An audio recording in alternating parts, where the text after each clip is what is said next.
Hi hello welcome back to our travel and food diaries. നമ്മളിപ്പോൾ വിയറ്റ്നാമിലെ capital സിറ്റിയായ ഹനോയിലാണ്. വിയറ്റ്നാം ട്രിപ്പിലെ ലാസ്റ്റ് ഡേയ്സിലാണ് നമ്മൾ ഹനോയിൽ എത്തിയിരിക്കുന്നത്. ഇവിടെ നമ്മളൊരു 3 ദിവസമുണ്ട്. ഫസ്റ്റ് 2 ദിവസം നമ്മൾ ഇവിടുന്ന് ഡേ ട്രിപ്പ് എടുത്തിട്ട് നിൻബിനും ഹലോങ് ബേയും ഒക്കെ പോയായിരുന്നു. ഇന്ന് 3rd ഡേ ആണ്. 3rd ഡേ നമ്മളിവിടെ ലോക്കൽ സിറ്റി ടൂറൊക്കെയാണ് ചെയ്യുന്നത്. മനുഷ്യരെക്കാൾ അധികം 2 വീലേഴ്സ് ഉള്ള ഒരു രാജ്യമാണ് വിയറ്റ്നാം. ഇവിടുത്തെ റോഡ് ക്രോസിങ്ങും അതുപോലെ 2 വീലേഴ്സിലുള്ള റൈഡും ഒക്കെ ഇത്തിരി ചലഞ്ചിങ് ആണ്. നമ്മൾ ഇന്ന് വന്നിരിക്കുന്നത് ഹനോയിൽ നിന്നും കുറച്ച് ദൂരെ പോയി ഒരു വില്ലേജിലോട്ടാണ്. ക്വാങ് ഫു കൗ എന്നാണ് വില്ലേജിന്റെ പേര്. പ്രൊണൗൺസിയേഷൻ കറക്റ്റ് ആണോ എന്ന് എനിക്കിപ്പോഴും ഡൗട്ട് ഉണ്ട്. അപ്പോൾ ആ വില്ലേജിന്റെ പ്രത്യേകത എന്ന് വെച്ചാൽ ഇവിടെയാണ് ചന്ദനത്തിരികളൊക്കെ ഉണ്ടാക്കുന്നത്. അവരുടെ തൊഴിലാണ് ആ വില്ലേജിലുള്ള ആളുകളുടെ. അപ്പോൾ നമ്മൾ അവിടേക്ക് പോകാനായിട്ട് ആദ്യം നമ്മൾ ബസ് നിർത്തിയെടുത്തു നിന്നും ഒരു ചെറിയൊരു ഇലക്ട്രിക് വണ്ടിയിൽ അവരുടെ ഫാക്ടറിയുടെ അവിടത്തേക്ക് എത്തും. ഈ ഒരു ഇൻസെൻസ് വില്ലേജ് വിയറ്റ്നാമിലെ one of the most instagrammable place ആണ്.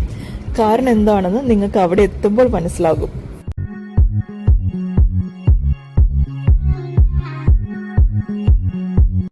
ബാംബു യൂസ് ചെയ്തിട്ടാണ് ഈ ഒരു ഇൻസെൻസ് സ്റ്റിക്സ് ഉണ്ടാക്കുന്നത്. അപ്പൊ കൈ ഉപയോഗിച്ചിട്ടോ അല്ലെങ്കിൽ മെഷീൻ ഉപയോഗിച്ചിട്ടോ ഈ ഒരു വുഡിനെ ഒരേ വലുപ്പത്തിലുള്ള ഇൻസെൻസ് സ്റ്റിക്സ് ആക്കി മാറ്റിയെടുക്കുന്നു. ഈ ഒരു വില്ലേജിൽ എത്തുമ്പോൾ ഇവിടുത്തെ ലോക്കലായിട്ടുള്ള ആളുകൾ അവരുടെ വീടിന്റെ ഫ്രണ്ടിൽ ഇരുന്നിട്ട് ഈ ഒരു പണി ചെയ്യുന്നത് നമുക്ക് കാണാം.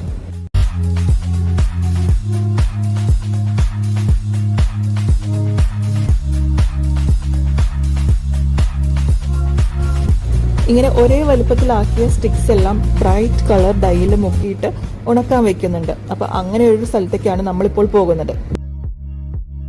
ഇങ്ങനെ ഇതുപോലുള്ള കോർട്ട് യാർഡ്സിൽ ഇൻസെൻസ് സ്റ്റിക്സ് ഒക്കെ സെറ്റ് ചെയ്ത് വെച്ചിട്ടുണ്ട്. അവിടെ നമുക്ക് ഇഷ്ടം പോലെ ഫോട്ടോസ് ഒക്കെ എടുക്കാം. ചെറിയൊരു എൻട്രി ഫീയും കൂടി ഉണ്ട്. ഈ ഉണക്കാൻ വെച്ച സ്റ്റിക്സ് എല്ലാം ഇനി എങ്ങനെ ഇൻസെൻസ് സ്റ്റിക്സ് ആയിട്ട് മാറണമെന്ന് ഇവിടെ കാണിച്ചു തരുന്നുണ്ട്. സിനമൺ ആണെന്ന് തോന്നുന്നു മെയിൻ ആയിട്ടുള്ള ഇൻഗ്രീഡിയന്റ്, ഒരു smell തരുവാനായിട്ട്. One by one, please. No, the raw. Yeah. You keep the red color first. Okay. Oh, Wow. You take it. My turn. ചില പ്രത്യേക ആംഗിളിൽ ഫോട്ടോ എടുത്താലാണ് നമ്മളും ഇൻസെൻസ് സ്റ്റിക്സ് മാത്രമായിട്ട് കിട്ടുള്ളൂ. ഈ ഇൻസ്റ്റാഗ്രാമിലൊക്കെ കാണുന്ന പോലത്തെ ഫോട്ടോസ് എടുക്കുവാനായിട്ട് അവരവിടെ ലാഡേഴ്സ് ഒക്കെ സെറ്റ് ചെയ്തിട്ടുണ്ട്. കുറച്ച് മേലെ കയറി നിന്ന് ഫോട്ടോ എടുക്കാം നമുക്ക്. മുന്നൊക്കെ ഞാൻ ഇതിന്റെ ഫോട്ടോസ് കാണുമ്പോൾ ഞാനതൊരു ഫ്ലവർ ആണെന്നാണ് വിചാരിച്ചിരുന്നത്. ഇതൊരു ബൊക്കെ പോലെയാണ് അവർ സെറ്റ് ചെയ്തിരിക്കുന്നത്. ഈ ഒരു ഏരിയയിൽ വന്നിട്ട് ഞങ്ങൾ ഒരുപാട് ഫോട്ടോസ് എടുത്തു. അതൊക്കെ ഞാനിവിടെ ഷെയർ ചെയ്യാം.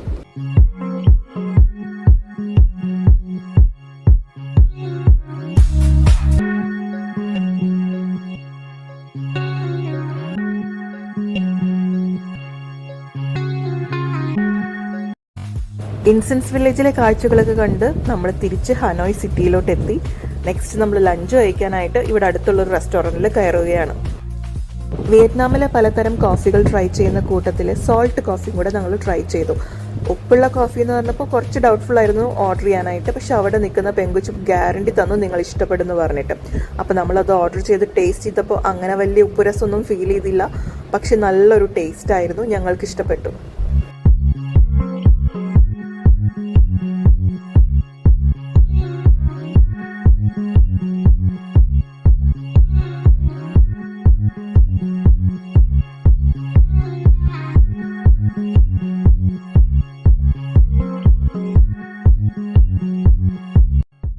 നമ്മൾ ട്രൈ ചെയ്തിരുന്ന മിക്ക വിയറ്റ്നാമി ഫുഡ്സും നമുക്ക് ഇഷ്ടപ്പെട്ടിരുന്നു.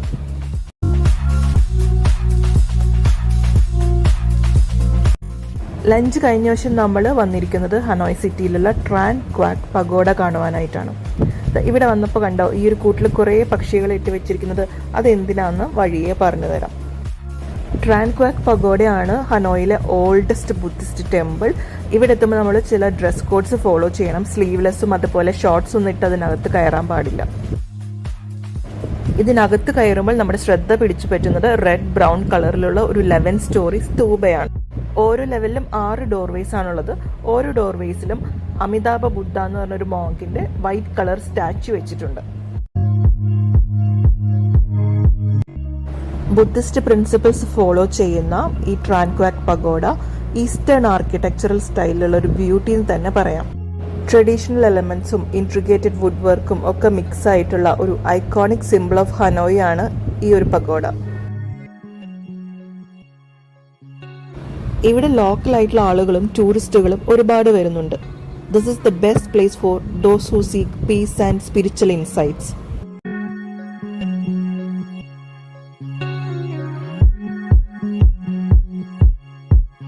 ബുദ്ധിസത്തിൽ ഇതുപോലെ കൂട്ടിലാക്കിയ കിളികളെ എൻവയോൺമെൻറ്റിലേക്ക് തുറന്നു വിടുന്ന ഒരു കസ്റ്റം ഉണ്ട്. ഇതുപോലുള്ള കൈൻഡ്ഫുൾ ആക്ടിവിറ്റീസ് ചെയ്യുമ്പോൾ നമുക്ക് പോസിറ്റീവ് കർമ്മ ജനറേറ്റ് ചെയ്യാമെന്നാണ് പറയുന്നത്. അതുപോലെ തന്നെ വെൽബീയിങ്ങും ഗുഡ് ലക്കും പ്രോസ്പെറിറ്റിയും ഒക്കെ ഉണ്ടാകും. നെക്സ്റ്റ് നമ്മൾ വന്നിരിക്കുന്നത് ഹോച്ചിമിൻ മ്യൂസിയം കാണുവാനായിട്ടാണ്. ഒരു പരിധി കഴിയുമ്പോൾ എനിക്ക് ഹിസ്റ്ററിയും മ്യൂസിയംസും ഒക്കെ കുറച്ച് ഇൻട്രസ്റ്റ് കുറയും. അത് കാരണം ഞാൻ ഇവിടെ അധികം ഷൂട്ട് ചെയ്തിട്ടില്ല.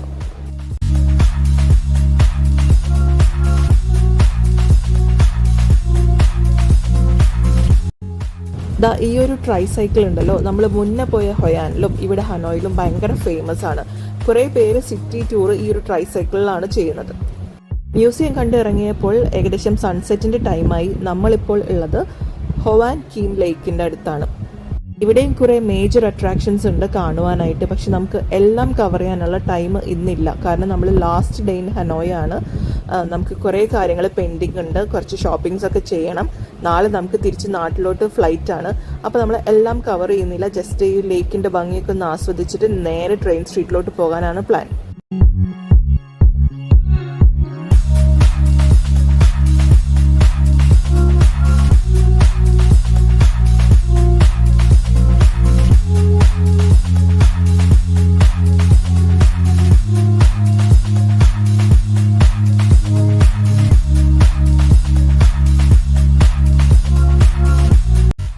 ഹനോയിലെ ഫേമസ് ആയിട്ടുള്ള ഒരു ബ്രിഡ്ജാണ്. റെഡ് ബ്രിഡ്ജ് എന്നാണ് അറിയപ്പെടുന്നത്. ഹൊവാൻ കീമിനെയും ഫേമസ് ആയിട്ടുള്ള ജെയ്ഡ് മൗണ്ടൻ ടെമ്പിളിനെയും കണക്ട് ചെയ്യുന്ന ഒരു ബ്രിഡ്ജാണിത്.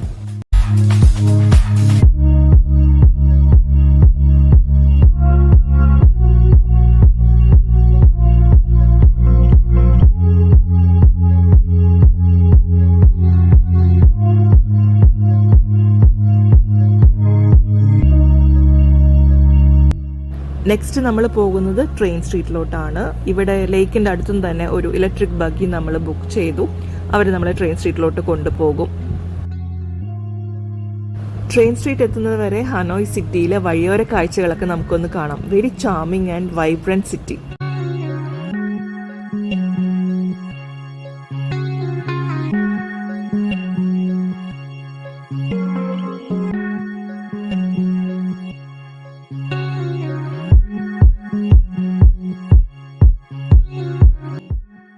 ഈ കാണുന്നത് സെയിൻറ്റ് ജോസഫ്സ് കത്തീഡ്രൽ ചർച്ചാണ്. ദാ എന്ത് ഭംഗിയാന്ന് നോക്കി ഇത് കാണുവാനായിട്ട്. നിയോ ഗോത്തിക് സ്റ്റൈലിലുള്ള ഒരു കൺസ്ട്രക്ഷനാണ്. ഇവിടെ ഇറങ്ങി ഫോട്ടോസൊക്കെ എടുക്കണമെന്നുണ്ടായിരുന്നു. പക്ഷെ നമുക്ക് ടൈം ലിമിറ്റഡ് ആണ്. ഇങ്ങനെയൊക്കെ വരുമ്പോഴാണ് നമുക്ക് ഒരു സിറ്റിയിൽ ഒരു എക്സ്ട്രാ ദിവസം കൂടെ കിട്ടിയിരുന്നെങ്കിലെന്ന് തോന്നുന്നത്.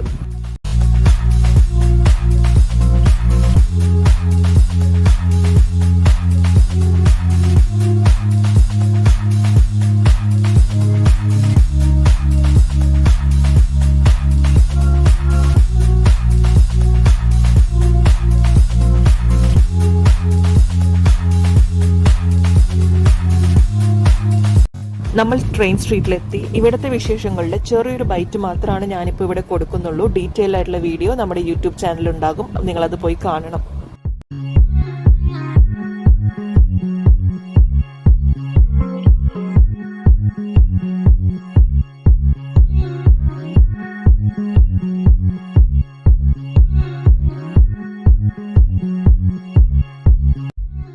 ട്രെയിൻ സ്ട്രീറ്റിൽ നിന്നും നമ്മൾ ഇറങ്ങി. ഇനി പോകുന്നത് കുറച്ച് ഷോപ്പിങ്ങിന് വേണ്ടിയിട്ടാണ്. അപ്പോൾ ഗൂഗിൾ മാപ്പിൽ സ്ഥലമൊക്കെ സെറ്റ് ചെയ്ത് ഞങ്ങൾ നടക്കുവാണ്. പോകുന്ന വഴിയിൽ കുഞ്ഞു കുഞ്ഞു കാഴ്ചകളൊക്കെ കാണിച്ചു തരാം. വിയറ്റ്നാമിൽ വന്നാൽ രാത്രിയിലെ സ്ഥിരം കാഴ്ചയാണിത്. ഓരോ ഷോപ്പിനും പുറത്ത് കുട്ടി കുട്ടി കസേരകളൊക്കെ ഇട്ട് ഫുഡൊക്കെ ഓർഡർ ചെയ്ത് വർത്താനം പറഞ്ഞ് ചില്ല് ചെയ്യുന്ന കുറേ മനുഷ്യരെ നമുക്കിവിടെ കാണാം. ഓരോ വഴിയിലെത്തുമ്പോഴും വ്യത്യസ്തമായ കാഴ്ചകളാണ് നമ്മളെ തേടിയിരിക്കുന്നത്.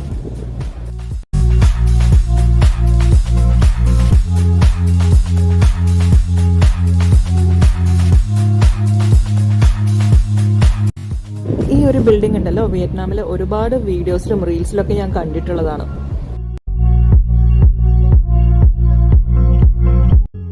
ഈ സ്ട്രീറ്റ്സിലൂടെ ചുമ്മാ അങ്ങ് നടക്കുവാൻ നല്ല രസമാണ്. അതുപോലെ തന്നെ സ്ട്രീറ്റ് ഫുഡ്സിന്റെ വെറൈറ്റി ആയിട്ടുള്ള ഓപ്ഷൻസ് ഉണ്ട്. ഇവിടെ വന്നിട്ട് ഞങ്ങൾ ഒരു ക്രീം ബൺ അല്ലെങ്കിൽ ഒരു കസ്റ്റർഡ് ബൺ പോലത്തെ ഒരു സംഭവം ട്രൈ ചെയ്തു. നല്ല ടേസ്റ്റ് ഉണ്ടായിരുന്നു. ഈ ഒരു ഷോപ്പിൽ നിന്നാണ് നമ്മളത് വാങ്ങിയത്.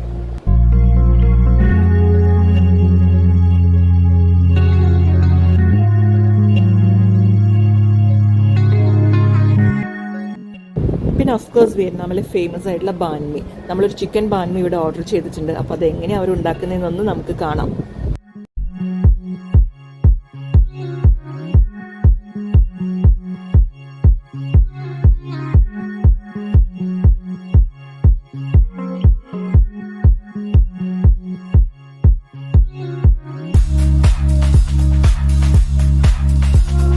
നമ്മൾ വിയറ്റ്നാമിൽ എത്തിയിട്ട് ഫസ്റ്റ് ഡേ തന്നെ ബാൻമി ട്രൈ ചെയ്തായിരുന്നു. ഓർക്കുന്നുണ്ടോ? ഞാൻ ബെൻതാൻ മാർക്കറ്റ് ഹോച്ചിമിൻ സിറ്റിയിലെ വീഡിയോ എടുത്തപ്പോൾ അതിൽ കാണിച്ചിട്ടുണ്ട്. അപ്പോൾ ലോങ് ആയിട്ടുള്ള ഒരു ബ്രെഡിനകത്ത് കുറേ ഫില്ലിങ്സ് ഉണ്ടായിരിക്കും. അതായത് വെജിറ്റബിൾസും മീറ്റും പിക്കിൾസും സോസസും പിന്നെ ഒരുപാട് ലീവ്സും ഒക്കെ ഇട്ടിട്ടുള്ള ഒരു ഫില്ലിങ്. നല്ല അടിപൊളി ടേസ്റ്റാണ്.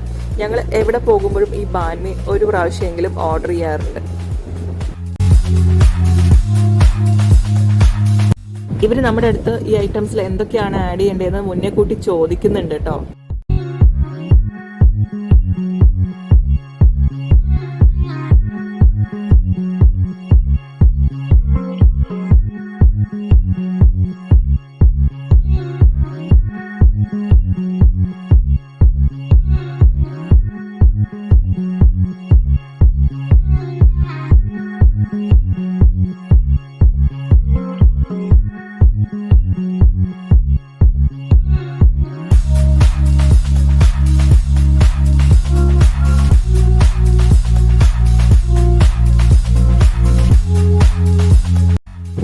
ഷോപ്പിംഗ് എല്ലാം കഴിഞ്ഞ് റൂമിൽ ഞങ്ങൾ തിരിച്ചു പോയി. എന്നിട്ടൊന്ന് ഫ്രഷായി വീണ്ടും ഇറങ്ങിയിരിക്കുകയാണ്. നമ്മൾ താമസിക്കുന്ന ഹോട്ടലിൽ അടുത്ത് തന്നെ ഒരു ബിയർ സ്ട്രീറ്റ് ഉണ്ട്. വാക്കിംഗ് ഡിസ്റ്റൻസേ ഉള്ളൂ. അപ്പോൾ അങ്ങോട്ട് പോയിക്കൊണ്ടിരിക്കുകയാണ്. പോകുന്ന വഴിയിലെ കാഴ്ചകളൊക്കെ ഇതാ വീണ്ടും വ്യത്യസ്തമായിട്ടുള്ള കാഴ്ചകളാണ്. അപ്പോൾ അതെല്ലാം ഒന്ന് നമുക്ക് കാണാം.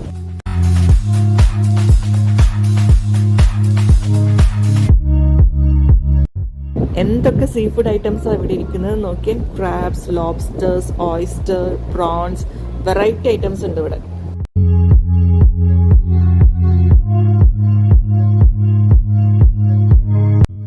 നെക്സ്റ്റ് നമ്മൾ വന്നിരിക്കുന്നത് എവിടെയാണെന്നറിയോ? ഒരു കോഫി ഷോപ്പിലോട്ടാണ്.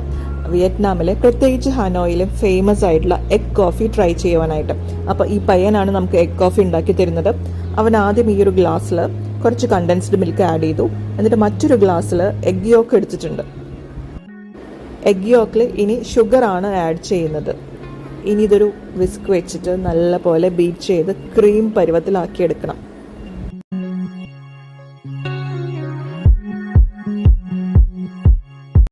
ഇനി ഇതിലോട്ട് 1-2 ഡ്രോപ്സ് വാനില എസൻസ് ആഡ് ചെയ്യുന്നുണ്ട്. എഗ്ഗിൻ്റെ ഒരു റോ സ്മെല്ല് പോകുവാനായിട്ടാണ്. ഇനി എന്താ ചെയ്യണമെന്ന് വെച്ചാൽ നമ്മൾ മുന്നേ കണ്ടൻസ്ഡ് മിൽക്ക് ഒരു കപ്പിൽ എടുത്ത് വെച്ചിരുന്നല്ലോ, അതിലോട്ട് സ്ട്രോങ് ആയിട്ടുള്ള കോഫി ഒഴിച്ചു കൊടുത്തിട്ടുണ്ട്. നല്ല മണം വരുന്നുണ്ട് കോഫിയുടെ. എന്നിട്ട് അത് നല്ലപോലെ മിക്സ് ചെയ്തു. വിയറ്റ്നാമീസ് പൊതുവെ ഷുഗറിന് പകരം കണ്ടൻസ്ഡ് മിൽക്കാണ് അവരുടെ കോഫീസിൽ യൂസ് ചെയ്യുന്നത്. എന്നിട്ട് അതിൻ്റെ മേലേക്ക് എഗ് യോക്ക് ഷുഗറൊക്കെ ഇട്ട് ബീറ്റ് ചെയ്ത് വെച്ച ഒരു ക്രീം ഉണ്ടല്ലോ, അത് ആഡ് ചെയ്ത് കൊടുക്കുന്നുണ്ട്.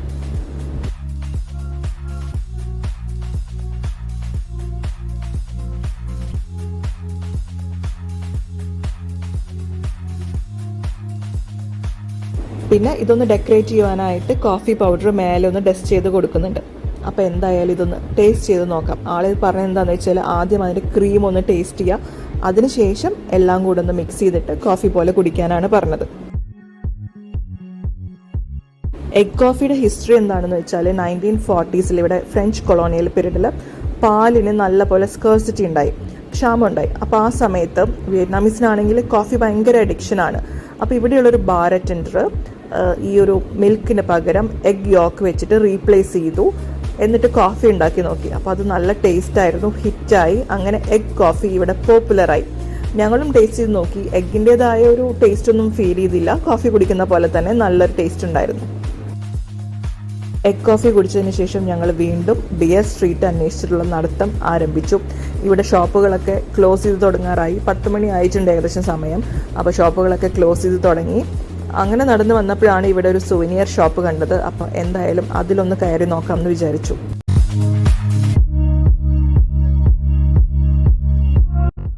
റിലേറ്റീവ്സിനും ഫാമിലി ഫ്രണ്ട്സിനും ഒക്കെ വേണ്ടിയിട്ട് കുറച്ച് സുവനീഴ്സ് ഇവിടുന്ന് വാങ്ങി.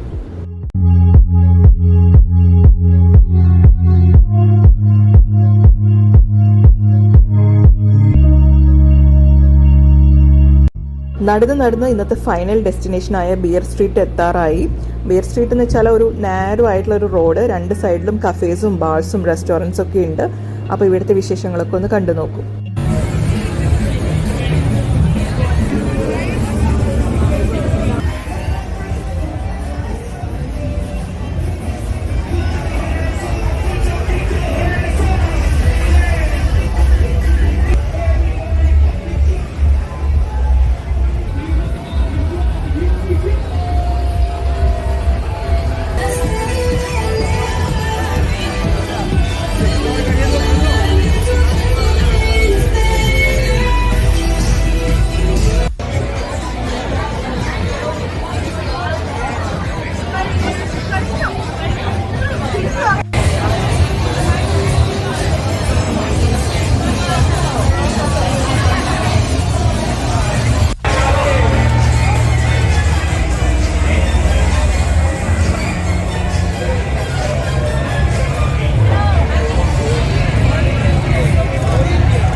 ഇന്നത്തെ കറക്കൊക്കെ കഴിഞ്ഞ് ഞങ്ങൾ റൂമിലോട്ട് തിരിച്ചു പോവുകയാണ്. Good morning. ഇന്ന് ഹനോയിലെ ലാസ്റ്റ് ഡേ ആണ്. Moreover last day in Vietnam. ഉച്ചയ്ക്ക് നമുക്ക് ഫ്ലൈറ്റാണ് നാട്ടിലോട്ട് തിരിച്ച്. അപ്പോൾ അതിൻ്റെ മുന്നേ ഞാനൊന്ന് ഇറങ്ങിയതാണ് ഇവിടെ അടുത്തുള്ള സ്ട്രീറ്റ്സിലൂടെ ജസ്റ്റ് ഒന്ന് വാക്ക് ചെയ്യാനായിട്ട്. ഇത് കണ്ടോ, ഈ ഡോഗ് നമ്മളെ നോക്കി ചിരിക്കുന്ന പോലെയില്ലേ?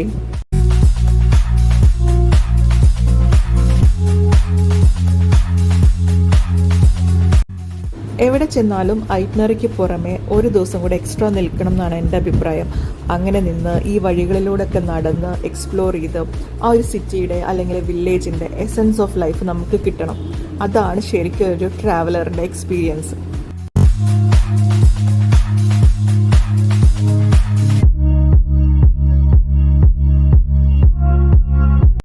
ഹനോയിലെ വിശേഷങ്ങളുമായി വന്ന ഈ ഒരു വീഡിയോ എല്ലാവർക്കും ഇഷ്ടമായെന്ന് വിചാരിക്കുന്നു. ഫ്രണ്ട്സും ഫാമിലിയൊക്കെ ആയിട്ട് ഒന്ന് ഷെയർ ചെയ്യണം.